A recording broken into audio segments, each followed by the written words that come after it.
right, hello. My name is Manuel Scamilla. I'm here at the Santa Ana History Room. Today is December 19. 2013. It is approximately 2:15, and I'm here to conduct an interview for the Santa Ana Oral History Project.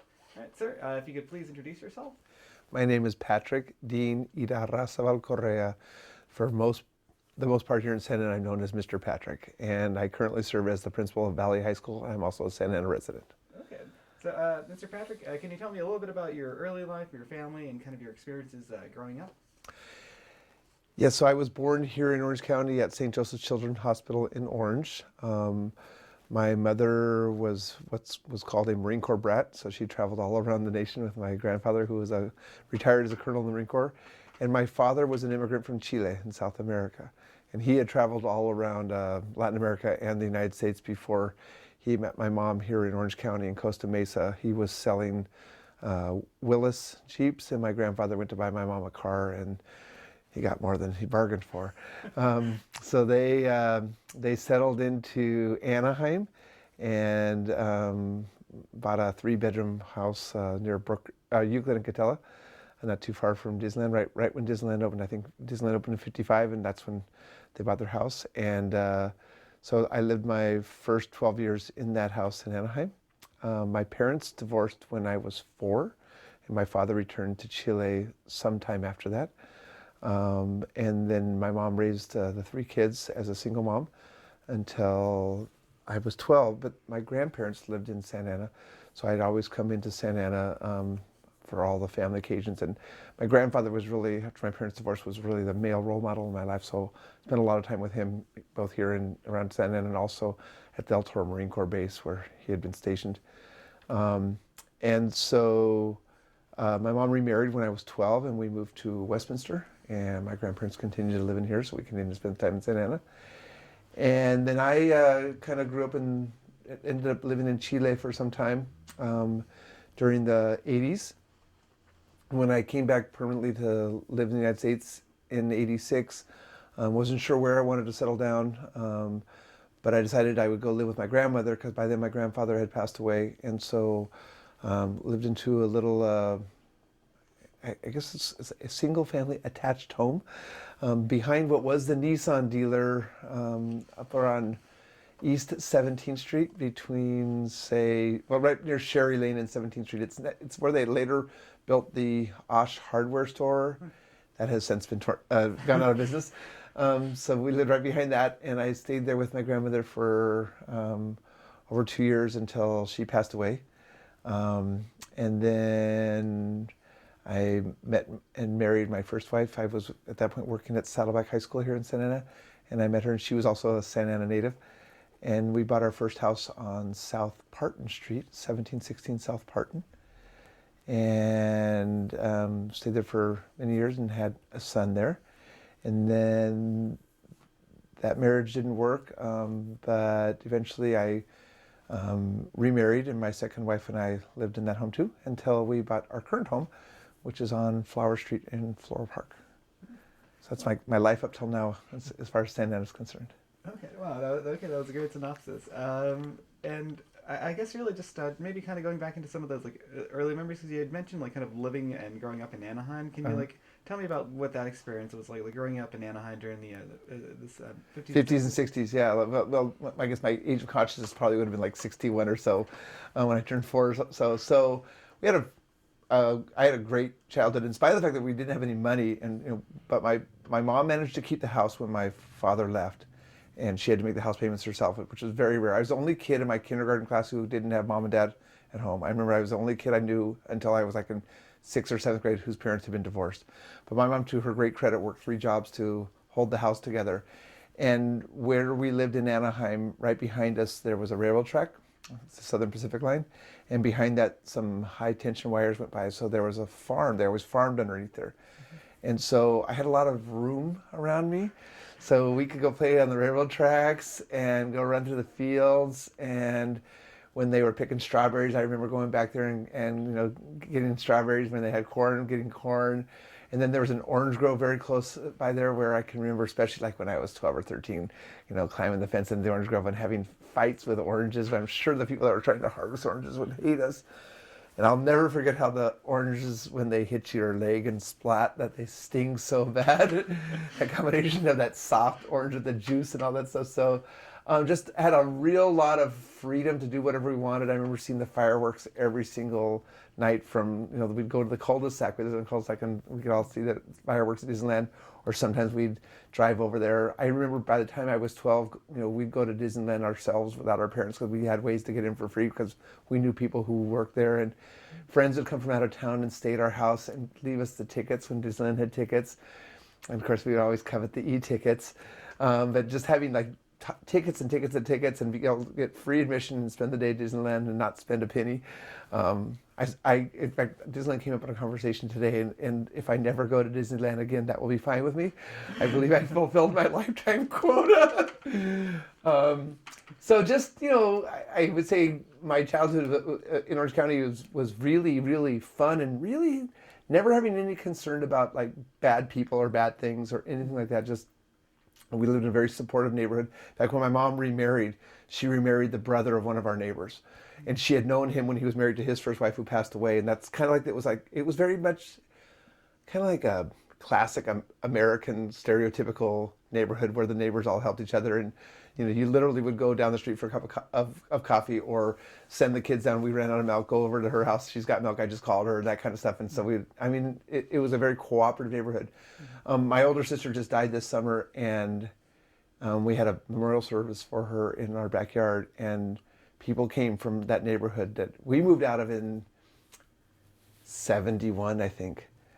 And so it's been a long time, but people from that neighborhood still came for my sister's memorial service and kids that I'd grown up with and stuff. So it was good. And then, like a lot of time out over here with my dad, my grandfather was a golfer, and I remember caddying for him there's a golf course at El Toro. I remember, just drives out towards Riverside before there was the Riverside Freeway when it was Imperial Highway. I remember coming into Santa Ana to visit different people, and I remember like the area around McFadden and Standard. We had friends that lived over there, and I remember the eucalyptus trees along the sides of the street and stuff like that, and just kind of a different pace of life and maybe a different feeling of a feeling of a lot more safety than I think a lot of the kids grow up with now. I never felt in danger from other people. I did have my best friend when I was growing up did lose his leg right below the knee when we were growing up, but that was because he hopped on the train right behind our house and had a little slip and fall, and cost him the lower half of his leg. But that was his own doing, and I don't know. I think it was a very different feeling than I think a lot of the students that I work with now experience, like here in town. Right. So, like, would you say that, like, I guess some of those neighborhoods now are just slightly are just not the same that they would have been back when you were growing up? And do you happen to know maybe when that transition would have happened? Or? That's a great question. Our house was built in 55. I was born in 57. We moved out there, like I said, I think it was 71. And it still felt the same then.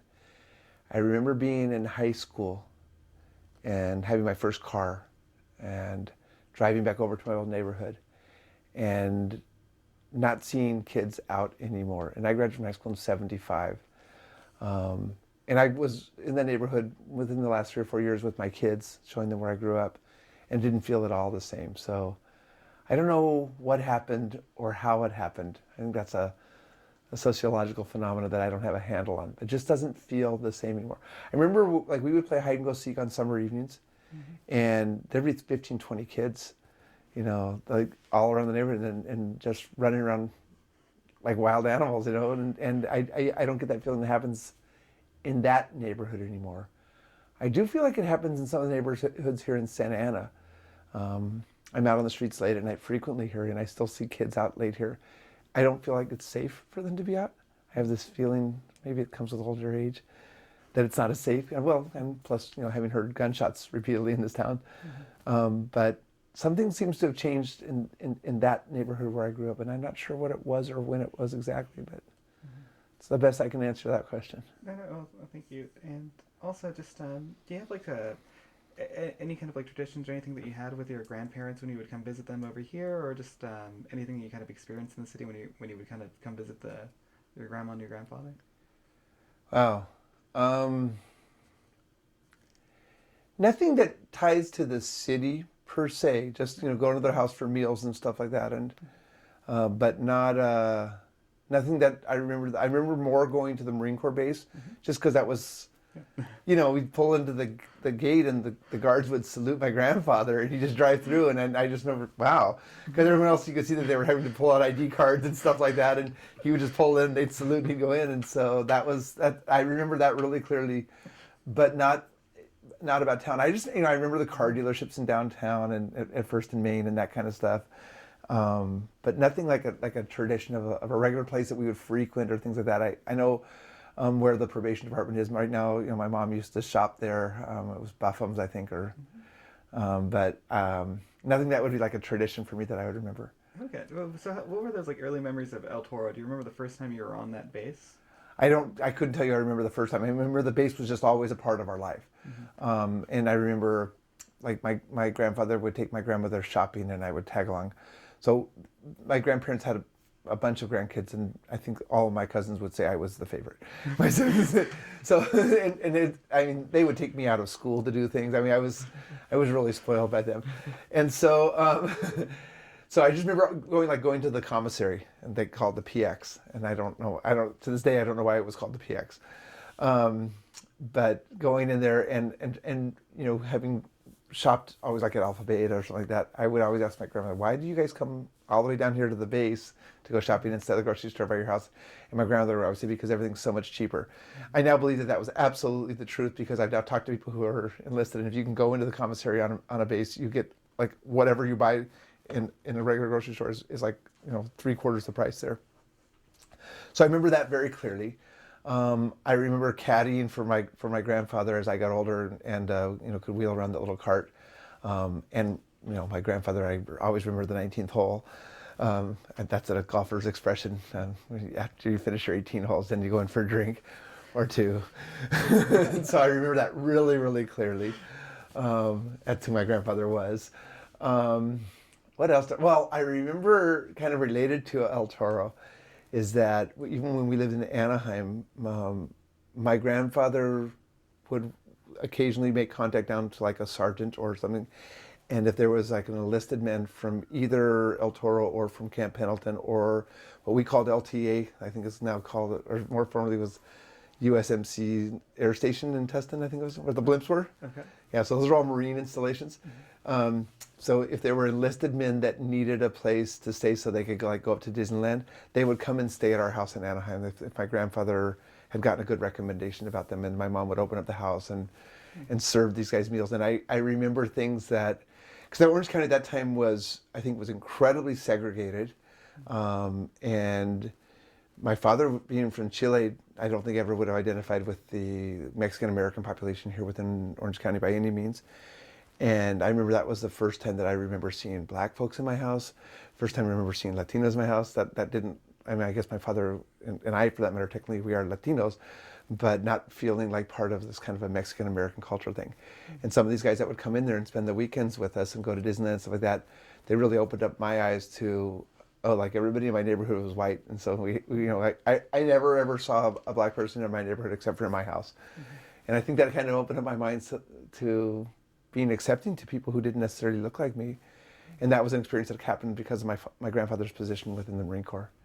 Beyond that, I don't know. This is good. I had no idea where this interview was going to go, and so I'm kind of like, it's kind of taking me back. And I'm older now, and so it's been a long time. I mean, we're talking about memories that are 50 years old, so, whoa. Yeah, no, and it's definitely just about anything you kind of like experienced, and just those memories that have kind of stuck with you. Because really, our aim is just to kind of figure out all those things that people live through their lives and have kind of like shaped who they are, and kind of reflecting on the era, but we don't really get the chance to talk about. Yeah. But yeah. So when I was 8, my grandparents got a lease on some land down in Rosarito, and that was going to be their final retirement home. So I remember going down there with my grandparents. Again, they would take me to school, and I was 8. I remember that very, very clearly. I was in 3rd grade, and checking out how this place was developing right on the beach just north of Rosarito, kilometer 26 on the toll road. The toll road had just been opened.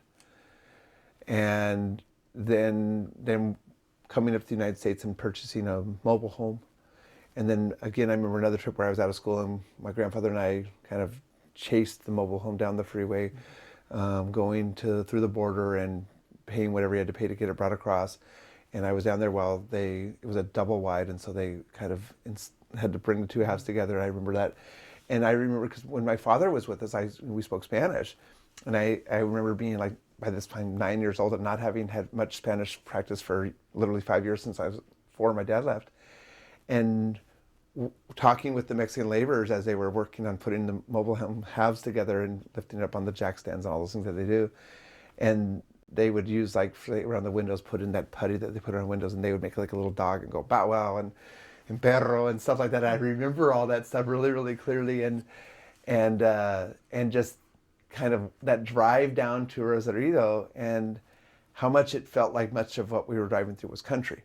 So South Orange County, all like Mission Viejo and all that stuff was very, very small. San Clemente, you felt like you went through the country to get to San Clemente, and then you'd hit the base, and then you'd go to Oceanside, and then there was a space before you got to that little village that was like Encinitas or Lucadia. And right now it just feels like one big thing from Tijuana to Santa Barbara.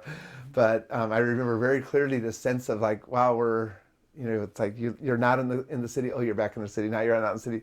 And that Orange County has totally lost that. I still remember, tons and tons of orange groves going out through, Tustin and out all around the base itself, and that have all been. I mean, I remember watching orange groves getting destroyed. I remember bulldozers going. I can remember this very clearly as experiencing this kind of pain, especially as I told you earlier, we had an orange grove by my house. I remember when that orange grove went down and they built condos there. Mm-hmm. And I think that's I can remember probably by the age of 10 or 11 or 12 thinking to myself, well, we call ourselves Orange County. Mm-hmm. And this is probably now very, very repeated by people who've been here for a while. We call ourselves Orange County, and what will be the last remaining orange tree in Orange County, right? So the Sexlinger property, I have been very supportive of trying to preserve that property, because even as just a tiny little 5-acre parcel, Remnant Grove, mm-hmm. it is why we are called Orange County here. Mm-hmm. So that's something I remember very clearly, and just the seeing the urban sprawl. And I think I kind of grew up and developed myself kind of a love for nature, and I think product of the 60s to some extent, and kind of what we called then the ecology movement that now we would call environmentalism. Mm-hmm. And just feeling bad about this constant growth and covering up the hills, and so this has been a whole life experience for me here. So, now, you got into a lot of those early childhood memories. I was hoping that if you might be able to transition to some of those high school and kind of like adolescent years, and what that. Well, there's certain things I'd rather not put on TV. Yeah, fair enough. Yeah. So, I went to Westminster High School and did my 4 years there, and I had a lot of fun. Mm-hmm. I had a real lot of fun. I surfed a lot. That was a lot of fun, and I fit in, I think, fairly well into a variety of different social groups. I didn't feel like I was tied to any one group, but I just remember a lot of parties and a lot of surfing, and probably excessive ditching of school. I remember one time when a report card came in my first period class, I had an A in the class and 34 absences. And my mom's like, what's going on here? And I go, well, I usually go surfing before school, and I frequently don't make it back by first period, but I got an A in the class, so where's the beef? And so she didn't have anything to say, and I probably would have said something. Now, as an educator, I have a very different perspective on that. Like half the job is just showing up, but I think it was a very different time. Like I said, I graduated high school in '75, and I had high school teachers that would invite us over to their houses to party. And I'm not naming names, but things that I would die if my teacher, well, I wouldn't die, I'd actually be all over them if my teachers invited our kids to their houses to party. Mm-hmm. But I think, again, kind of going back to what I said when I grew up my first few years in Anaheim, it was a different time, and I think the level of trust that we had was so much greater. I mean, I can remember being in the living room of one of my teacher's house, and he had a girlfriend there, and he was older than us. Obviously, we were high school students, and he was probably 40, 45, I don't know how old he was. And whatever we were doing, partying, it was like nobody was putting the make on anybody. It wasn't sexual at all. It was just hanging out, talking, partying, and then go home at 2 in the morning or whatever. Mm-hmm. And that would be so unacceptable in today's world Mm-hmm. for a high school teacher to invite kids over to his or her house. But it was absolutely not twice then, and so just how things have changed. Um, Remember spending enormous amounts of time in Huntington Beach, along the whole stretch of Huntington Beach, and I remember I had a friend whose dad had a motorhome, and he trusted us when we were in high school. I mean, things that I would never trust my kids with. We did like a road trip all the way up to Northern California to go surfing all the way up the coast and back. Things that again, and surfing has changed dramatically too since the 70s. There's so many more people that do it now, and it's so much more crowded, and it's just a different feeling. But how much fun I had, doing those types of things.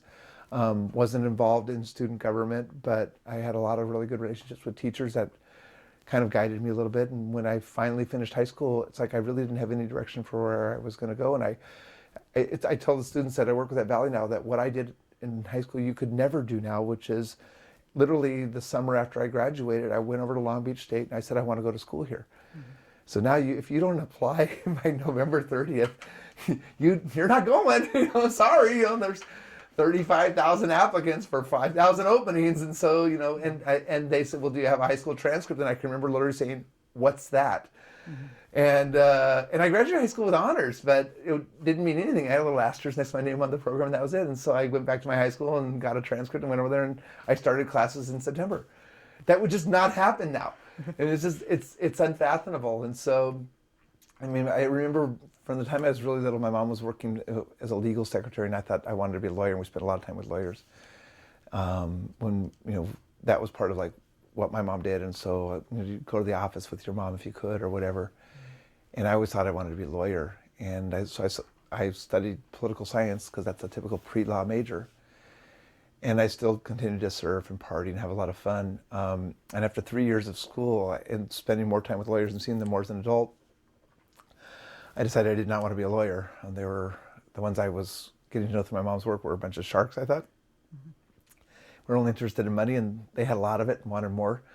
So I quit college, and I think it was the kind of the surfing and the partying culture in me that made me feel like I probably needed to take a break. And so I left to Chile to re-encounter my father, who I hadn't had contact with for a long time, and I brought my surfboard. And that was probably, when I look back on my life, I was 21, traveling on my own. I had a one-way ticket, figured I'd figure out how to get back. And that was one of those moments when I had a kind of an awakening, and I realized that I needed to have a plan for where I was going. But it took me a while to get there. In high school, in my first 2 years of college, I just mostly wanted to have fun. And if that was a grade, I got an A+. Mm-hmm. I had a lot of fun. What was that moment like, touching down in Chile and kind of, I'm sure, having this anxious kind of situation where you're just about to see your father or trying to figure out where he's at? So I had an address for my dad that he was living where his mother had lived. And my grandmother had always stayed in contact with us. And she would come up from time to time. She had a friend in Laguna Beach. And I remember spending time down at that woman's house. And we always had contact with my grandmother. My father didn't want the divorce. My mom did, and she did the right thing. But for reasons I don't think I need to get into here, but it was without doubt. So I knew where my dad was living. My grandmother had since passed away. And so when I got into Santiago, a friend of the family had connected me with somebody who I could go and drop off my backpack and my surfboard. And then they had a guy about my age in their family, 20, 21. And we figured out where it was. And I went into the building and with this guy. And when I walked into the building, I knew I was going to the 7th floor. And the people at the front desk were staring at me. And I didn't understand why they were staring at me so hard. And I realized later on, I looked just like my father, and that they'd never met me before, but they knew exactly who I was when I was walking in. And so we went to the 7th floor, and I rang the bell, and this guy kind of standing back a little bit. And the maid comes and opens the door, and I said that I was looking for Patricio Irarrázaval, and the maid says, just a minute, and she closed the door in my face and left me in the hallway. I told my buddy, I go, look, I know where you live. I'll come back to your house later on after I figure out what's going on. And then my father came to the door and I said to him, Patricio Irarrasval, and he said, sí, and I said, soy Patrick, su hijo. And he said, Patrick? And we hadn't had any contact at all for 17 years. And I said, sí, soy Patrick, su hijo de California. And he said, Patrick? And I said, sí, soy Patrick de California. And he was like, he couldn't believe it. And he says, Patrick, and he gave me a big hug and he said, come in. My father and I developed a really good relationship. And over the time, I lived with him for a while and all that, I never once saw that maid open the door and leave anybody standing in the hallway. I was the only person she ever did it to. And she worked with she had actually worked with my grandmother and then with my father. She worked with the family for over 50 years. And she told me I was the only person she ever left standing in the hallway. But she opened that door, she knew who was there, and it was like she'd seen a ghost. And so she closed the door, she freaked out, she didn't know what to do. And so, because she'd known my father like when he was my age, I think, and it was just so weird for her. But I never ever saw a stranger would come to the door and she would come in right here, and all that stuff. But I was the only one that she ever closed the door in her face. So that was quite a moment, and it took a lot of, kind of like negotiating to get a handle on who we each were. And for him, he had to struggle with the fact that, if I wasn't the child that he wished he was, well, that would have been to some extent his responsibility for having abandoned. And for me, it took an enormous amount of forgiveness to develop the relationship. And I think that forgiveness is something that I use in my work all the time. I think it's helped me work with children because they're not set in their ways. It's easier to forgive a 15-year-old or a 12-year-old than it is to forgive a 50-year-old for mistakes, because 50 years of experience should tell you when you're going to hurt someone's feelings. But when you're 15, you're still figuring out which way's up, like I was at that time. And I think that forgiveness is one of my core values. And I don't say that as a Christian per se, I say it as a human being. I believe we need to forgive because humans make mistakes, and I think I learned that out of that. And my father had to learn to forgive himself too, because he made a lot of mistakes. So we developed a relationship, and I ended up living with him, and I had a great time in Chile. I had a great time. So what was it like? I guess going back to Chile, and I'm assuming surfing all these areas in Chile as well, then, or yeah. So it's ironic because they're doing a video. It's in production right now, and they just came to San Francisco to do a screening of the shots done so far at a documentary film festival. And I was invited to go out there. I couldn't make it to speak because I was one of the first people to surf in Chile. And the people that are considered to be I'm in articles about surf in Chile and stuff like that. And it's a trip because I don't even surf anymore to speak of. I might get out once a year if I can. But it was so cool to go to places and have great waves to yourself and people not even having any interest in what you're doing, all because no one had any awareness at all. And now if you go to Chile, there's this huge surf culture like there is every place else on the earth where there are waves. And it was fantastic. I feel it. So I often tell people that in spite of the fact that my parents split up when I was 4, and we were really, really poor for the 8 years between my mom's 2 marriages, I've had a blessed life. I've had nothing but good things happen to me, and I always feel like I was given Valley High School to take over. I didn't apply for the job, and it was the lowest performing high school in Orange County, and we're no longer the lowest performing high school in Orange County. And good things happen all the time around me. At my previous job at Carr, my previous job over at McFadden, my previous job over at Willard, everywhere I go, I just feel like I'm really lucky. And even though there's hiccups in life, I've gone through a divorce and all that stuff, I feel like it's all good. I see my ex-wife, and we hug each other, and we raise our son together, and I just feel like, I'm really fortunate. So my experiences in Chile were part of that whole thing of how does this happen that, you can not even have any idea where the waves are, where you're going and what's going on, and go to places and just have these beautiful experiences. And I remember once I was hitchhiking in the north of Chile, and the north is incredibly desert-like, and I was in this little tiny town in the middle of nowhere stuck. And it was a Sunday morning, and I had my surfboard and my backpack, and I'm trying to get up north because I'd heard there were waves up north.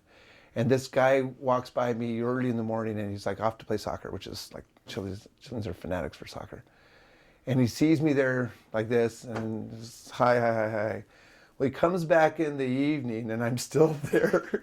And by now he's drunk as a skunk because they played their games and then they went out drinking and all that stuff. And he sees me, todavía estás aquí? Pues sí. And so, come on. So he invites me over to his house and, fix us some dinner, to the wife, dirt floors. And, you can throw your sleeping bag here, spend the night here. The guy didn't know me from Adam, but those are the experiences I had throughout Chile and really, really cool stuff like that all over the whole country. I was just talking to somebody recently. I remember once when I was living in Chile, I did a trip up to Bolivia to check it out and up in the Altiplano, and it's just so cool out there and all these neat things. And I'd actually been on a train to come back in and I didn't get off at my stop. I think I was asleep or something like that. So now I'm in the middle of nowhere and my train's going to Argentina and I'm trying to go to Chile. And so I get on a freight train going back in the other direction, and I get off the freight train where I'm supposed to get off. The freight train's going back towards La Paz where I got off. So there I am in the middle of nowhere in the middle of the night. I spend the night sleeping like in a boxcar. And then I get up in the morning and I kind of walk through the border crossing, and I'm just standing there. There's no cars. There's a dirt road down to, 100 miles down to the coast. And I'm just standing there, and there's a couple cops there. They go, we're driving down. Do you want to ride? Sure. So that's the kind of stuff that, I had experiences like that, and that I think that not everybody in the world gets to have. Oh. So when did you know that it was kind of time to come back? Yeah. So I had a couple business ventures down there, and I was giving us enough money. Like we would run a restaurant in the summertime, and then that would let us live for the whole year, me and my friends and stuff, so we could surf and have fun.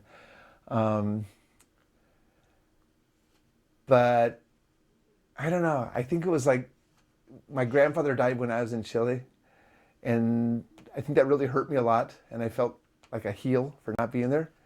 And I had to make a big decision, like, do you go down for a funeral, come back for a funeral? And by then he's gone. And so I chose not to. And I talked to my grandmother and stuff like that. But so then I just got to thinking more and more about it. It was like I wasn't doing my job as part of our family. I was taking care of me.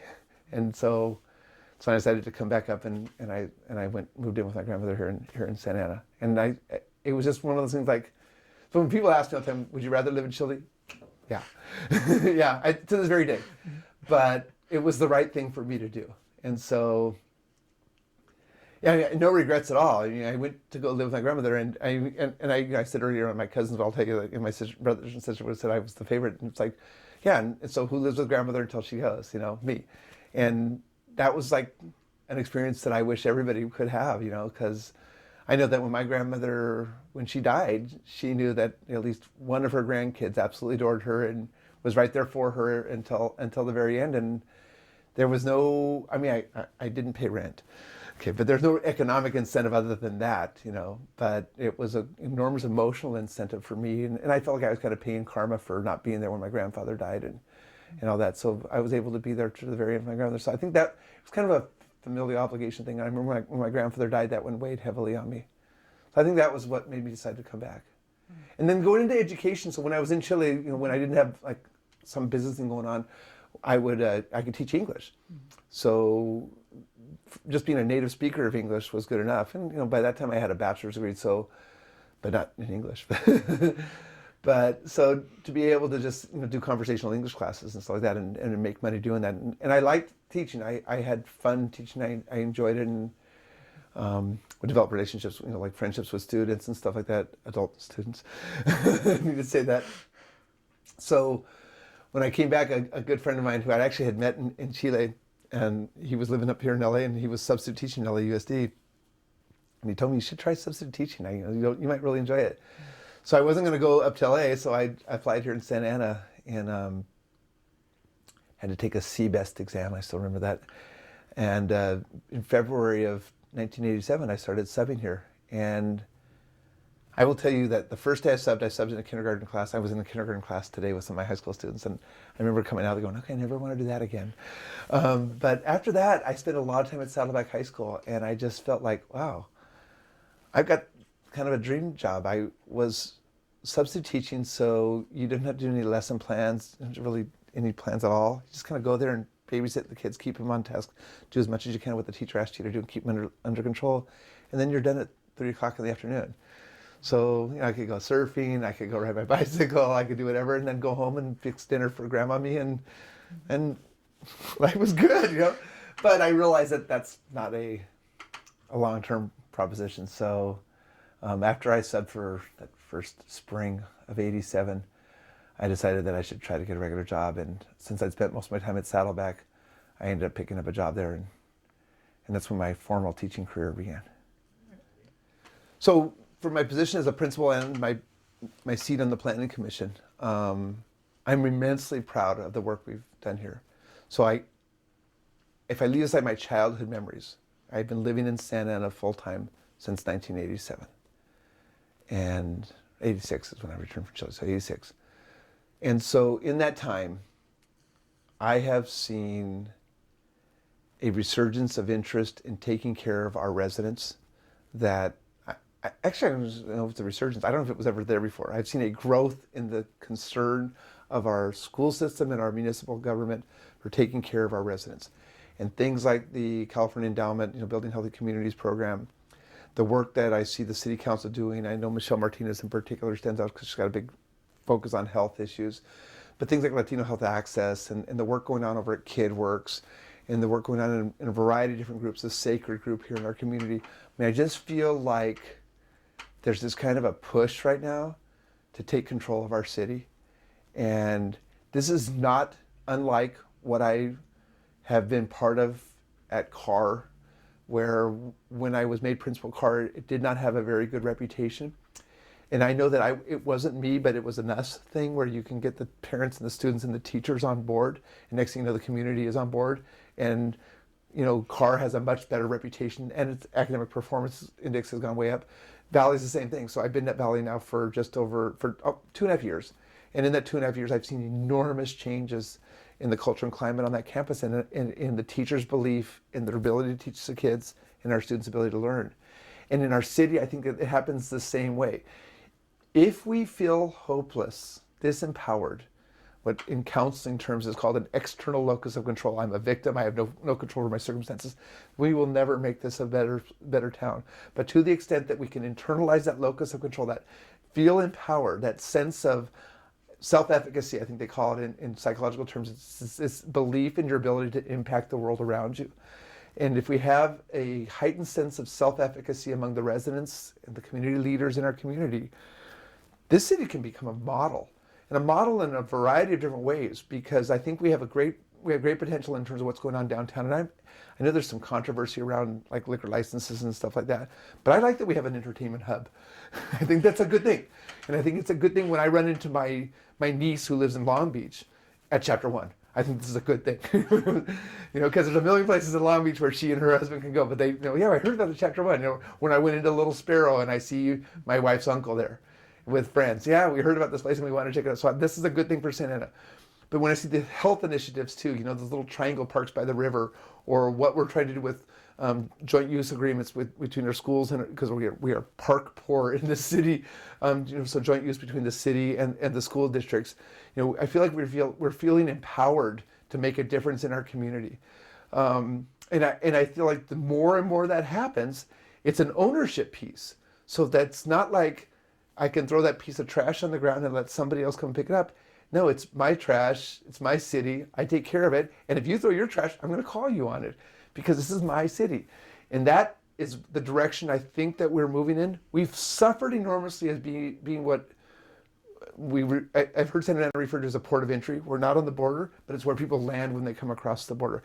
And then that causes mobility because they land here, then they get established and they might move out. But to the extent that we can get people to drop roots, I've always partnered with banks as a school principal. I've always partnered with banks, whether it's Wells Fargo, Bank of America, because banks give home loans. And I want my families at my schools to buy houses because that causes stability in the children's education and it causes ownership of the community and the school. And I believe that type of thing, for those people that want to buy houses, we need to work on that because I feel like it's about a root thing. Drop roots in Santa Ana. I have my roots here in Santa Ana. I feel like I'm not going to go anywhere. And I feel like that builds civic pride and civic improvement. And I feel very optimistic for the future here. I'm proud of the work we've done. All right. Yeah, thank you. Thank you for taking the time to do this. My pleasure. It was awesome.